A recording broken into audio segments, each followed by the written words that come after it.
IPL, BPL সহ যত franchise cricket league আছে তাদের অনেক রেকর্ড ভেঙে দিয়েছে কালকে লিটন এবং তানজিদ তামিম তাদের পাগলামি ব্যাটিং দিয়ে, যেটা সিলেটের মাটিতে দেখেছে।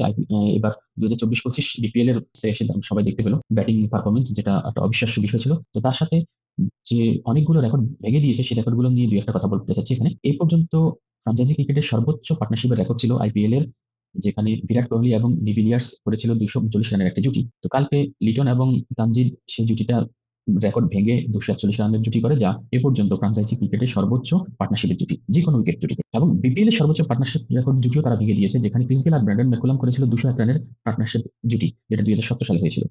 এছাড়া বিপিএল এর সর্বোচ্চ দলীয় রানের রেকর্ড যিনি তারা ভেঙে দিয়েছে, যেখানে এর আগে ছিল রংপুর রাইডার্সের করা 239 রানের একটা রেকর্ড, যা 254 রান করে কালকে তারা ভেঙে দিয়েছে। লিটনের 44 বলে করা সেঞ্চুরিটা বিপিএল এ যৌথভাবে দ্বিতীয় শততম, যেটা ক্রিস গেলের সাথে আছে। তবে বিপিএল এর সর্বোচ্চ দ্রুতগতির সেঞ্চুরি রয়েছে আহমেদ সিরাজের, যেটা 40 বলে পায়।